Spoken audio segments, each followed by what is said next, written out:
protesters have even been chanting pro-Taliban slogans. Just how concerned now should the Karzai government be over this? You see, this is what we are saying. One thing that the Americans and before them the Soviets even miscalculated about the Afghan nation is that despite the fact that Afghans can fight with each other, but Afghans never welcome the foreign invaders. And the American presence here, the Tajiks and the Uzbeks have reluctantly accepted the Americans. They have not accepted them as part of their society and culture and faith. In Islamabad, we know from this report that those that were interrogated, these Taliban prisoners, believe in the end the Taliban will be back in government. What's your view of the end game once NATO forces pull out of Afghanistan after 2014, or some predict possibly earlier?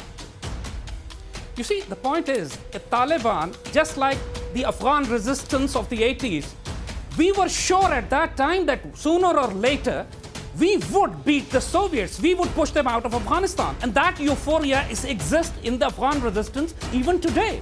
And now when Americans are coming down to talk to them, now when the Americans are talking of an exit strategy, the fact is simple. The Afghan confidence is at an all-time high. And they feel that now they are in a negotiating position that they can dictate their terms to the Americans and the NATO. And they are definitely right in that, because if we haven't noticed, Americans are not seem to be gaining ground in Afghanistan. The war in Afghanistan. It's basically the Grey's Anatomy of wars. We all thought it ended years ago, but somehow it's still going strong. And now, with the war in its 18th year, we're learning for the first time how badly Americans have been played. Tonight, newly released documents raise serious questions about whether the American people were lied to about the progress of the war in Afghanistan, the longest in our history. A massive new trove of confidential documents obtained by the Washington Post reveals U.S. officials systematically lied to the American public about the Afghan war, virtually since the beginning, 18 years ago. The objective: to conceal widespread fears that America was losing. The rosy picture that's been painted by our political and military leadership is not the real picture on the ground.